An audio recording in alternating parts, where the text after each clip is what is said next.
sur Espagnol tout simplement. Je m'appelle Miren Chou, je suis professeure agrégée d'espagnol et j'ai créé le site leblogdespagnol.com pour t'aider à progresser facilement en espagnol. Si tu es à la recherche de ressources, d'astuces et de stratégies pour simplifier ton apprentissage et accélérer tes résultats, tu es au bon endroit. Dans ce podcast, je partage avec toi des outils précis et concrets pour t'aider à atteindre tes objectifs en espagnol dans la joie et la bonne humeur. Alors, installe-toi confortablement et c'est parti pour l'épisode du jour.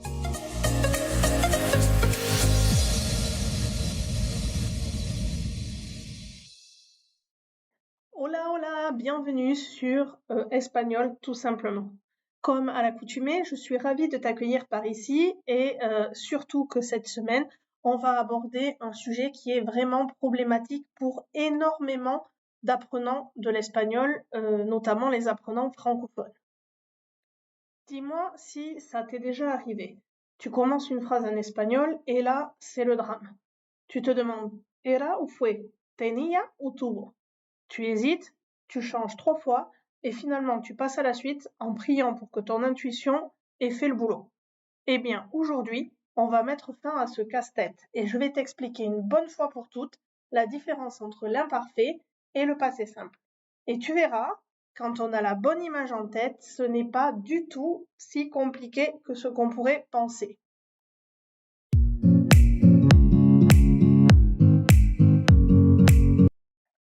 Alors, pourquoi on galère autant avec ces deux temps ? Parce qu'en français, on utilise très souvent l'imparfait et le passé composé, mais on n'utilise absolument jamais le passé simple, surtout à l'oral. En espagnol, c'est le contraire. Le passé simple, pretérito indefinido, est celui qui domine dans le récit. Résultat, on a tendance à projeter notre logique française sur l'espagnol et finalement, on mélange tout. Les hispanophones, eux, ont une vision beaucoup plus nette. Ils racontent le passé comme une sorte de film. On va voir ça tout à l'heure. Et c'est là que ta compréhension peut basculer. Mais avant tout, si tu as besoin de faire un petit point sur la formation, la construction ou l'usage du passé simple ou de l'imparfait, je t'invite à aller voir l'article associé sur le blog, associé à cet épisode de podcast. Et dans cet article, tu trouveras un lien qui te reconduit vers un article spécifique sur l'imparfait et un autre lien qui t'amène vers le même type d'article sur le passé simple. Aujourd'hui, ce qu'on va aborder ensemble, c'est pas du tout la construction, la formation de ces temps, mais c'est bel et bien l'utilisation et comment différencier l'un de l'autre.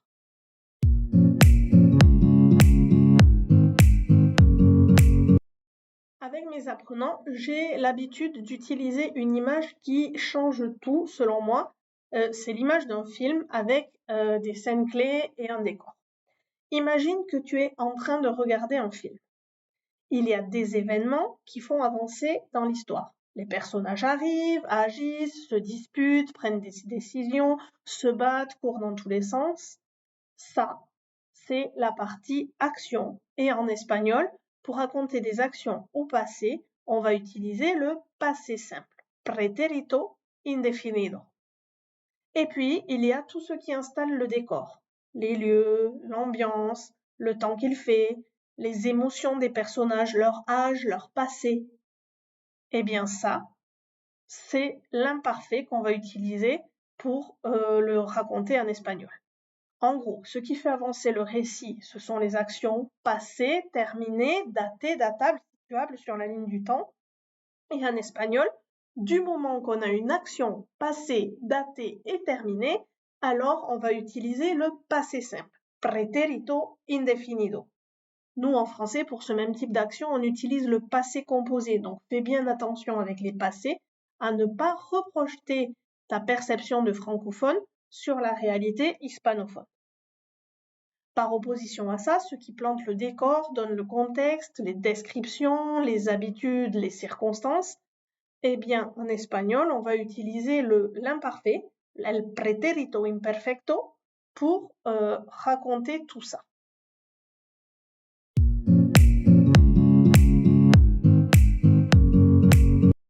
Pour essayer de rendre ça encore plus clair dans ton esprit, on va reprendre chacun de ces deux temps et je vais te donner des exemples. Commençons par le passé simple qui, on l'a dit, est utilisé pour narrer des scènes clés. Donc, si quand tu racontes quelque chose au passé, tu es dans une histoire qui progresse, dans quelque chose qui fait avancer l'action, alors tu vas utiliser forcément le pretérito indefinido, le passé simple. Par exemple, Juan entró en el bar, miró a su alrededor y pidió un café. Juan est entré dans le bar, il a regardé autour de lui et il a commandé un café. Ici, on est dans le cadre d'actions nettes qui font bouger l'intrigue, on avance, donc le passé simple est obligatoire. Par opposition à ça, on va avoir des phrases qui relèvent du décor, du ressenti, de l'habitude, qui posent une ambiance, et pour ça, on va utiliser l'imparfait. Par exemple, el bar era pequeño, olía a café y sonaba una música suave. Le bar était petit, ça sentait le café et une musique douce jouait. Là, on est dans une phrase qui plante le décor, on crée une atmosphère, c'est donc l'imparfait qu'on va utiliser. Un deuxième exemple avec l'imparfait, ça pourrait être Cuando era niño, iba a ese bar con mi abuelo cada domingo. Quand j'étais enfant, j'allais dans ce bar avec mon grand-père tous les dimanches. C'est une habitude passée, donc on va utiliser l'imparfait. Attention, l'imparfait ne va être employé dans ce cas-là que si cette habitude n'est pas datée précisément. Si dans la phrase en question ou dans le même paragraphe, on a des dates précises qui encadrent l'habitude passée, alors il faudra utiliser le passé simple. Rappelle-toi, dès qu'on a une action passée, datée ou datable et terminée, alors on doit employer le passé simple en espagnol, c'est obligatoire.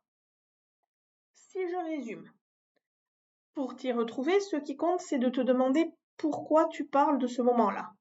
Si c'est pour raconter ce qui s'est passé, une action qui fait avancer les choses, alors tu utiliseras le passé simple. Si c'est plus pour montrer à quoi ça ressemblait, dresser une ambiance, alors tu utiliseras l'imparfait. Entraîne-toi à regarder ton récit comme un film. Qu'est-ce qui se passe, qu'est-ce qu'on voit, et tu verras qu'avec cette petite astuce, ça change vraiment tout.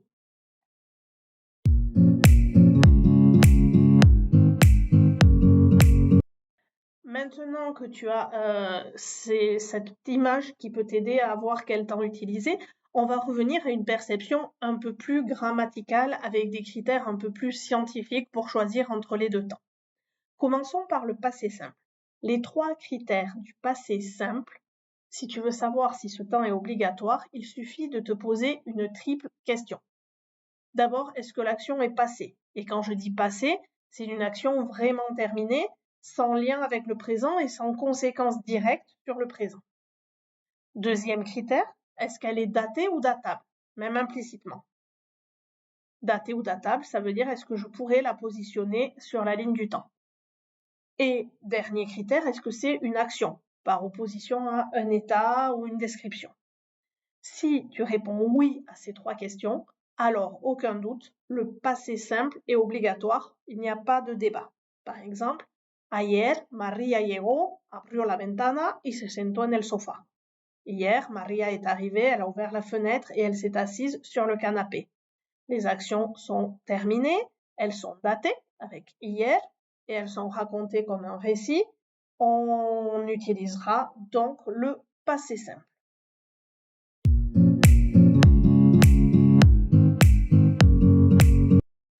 Par opposition, l'imparfait, lui, s'emploie dans 3 cas précis. D'abord, pour décrire. Chaque fois qu'on évoque un arrière-plan, un décor, des sensations, des états, alors on va utiliser l'imparfait. On est dans la description, dans la circonstance et pas dans l'action, comme par exemple dans la phrase suivante. La casa era antigua, tenía un jardín enorme y las ventanas estaban abiertas. La maison était ancienne, elle avait un immense jardin et les fenêtres étaient ouvertes. Ici, on plante le décor, rien ne bouge, on ressent, on observe. c'est donc l'imparfait qu'on va employer. Deuxième cas de figure où on va utiliser l'imparfait en espagnol, ça va être dans le cas d'habitude passée. Attention, comme je l'ai déjà dit, mais j'insiste, c'est très important, on va utiliser l'imparfait uniquement si la répétition n'est pas datée précisément. Par exemple, cuando era niña, jugaba en el parque cada tarde. Quand j'étais enfant, je jouais au parc chaque après-midi. Ici, on a tous les jours, on a une habitude, mais on n'a pas de date précise de début et de fin de l'action. C'est donc l'imparfait que je vais employer. Par contre, si j'évoque une habitude dans le passé, mais qui est bien définie et bien datée, alors je vais devoir employer le passé simple. Par exemple, si je dis de 2000 a 2015, fui a visitar a mi abuela cada miércoles, en français ça donnerait de 2000 à 2015, j'ai rendu visite à ma grand-mère tous les mercredis. Ici, on a certes une habitude, cada miércoles, tous les mercredis, qui a duré longtemps, de 2000 à 2015, de 2000 à 2015, mais cette habitude étant datée, c'est le passé simple que je vais devoir utiliser et pas du tout l'imparfait. Enfin, le troisième cas de figure dans lequel je vais utiliser l'imparfait, c'est pour des simultanéités ou des actions en cours. Quand deux actions se déroulent en même temps ou qu'une action est interrompue par une autre, alors je vais utiliser l'imparfait, en tout cas pour la partie de l'action qui plante le décor. Je te donne des exemples. Mientras ella leía, él miraba la televisión. Pendant qu'elle lisait, lui regardait la télévision. Le mientras de la première phrase vient planter une simultanéité, donc là, on a obligatoirement l'imparfait. La deuxième action, celle qui concorde, qui vient interrompre la première ou qui est simultanée à la première, ici elle est simultanée, ici à la même durée à peu près que la première, c'est pas une action brève ponctuelle, donc on utilise aussi l'imparfait. Dans d'autres cas, quand la première action, celle qui plante le décor et qui va introduire la simultanéité, on va utiliser l'imparfait, mais quand la deuxième est plus courte, plus brève, qu'elle interrompt la première, alors on va utiliser le passé simple. Je te donne un exemple pour que tu comprennes mieux. Elle miraba la tele cuando su madre entró. Il regardait la télé quand sa mère est entrée. Il regardait la télé, ça plante le décor, on plante la scène avec l'imparfait. Par contre, la deuxième scène, l'événement qui surgit, qui est beaucoup plus bref, lui prend le passé simple puisque c'est une action passée, datable et terminée.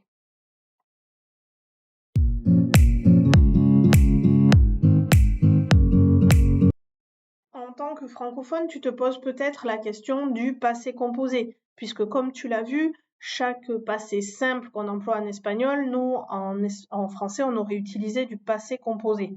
Qu'en est-il? Je vais pas te détailler ça aujourd'hui puisque c'est pas le propos de cet épisode de podcast, mais ce sera peut-être le sujet d'un autre épisode prochainement.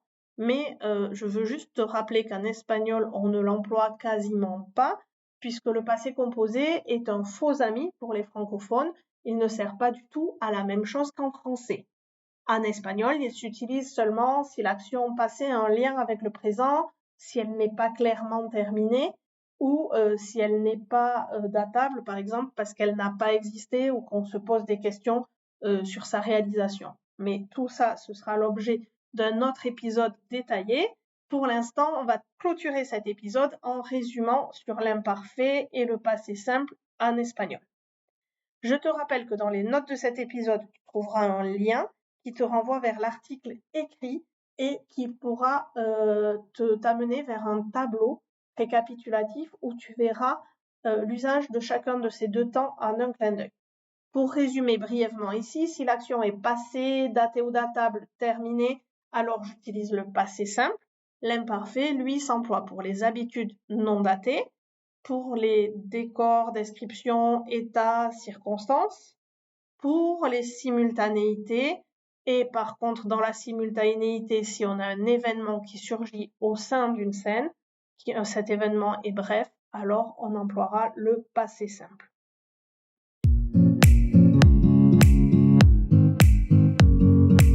Pour conclure, je dirais que tout est une question de pratique. Il ne faut pas paniquer. Si là, ça te semble beaucoup d'un coup, c'est normal.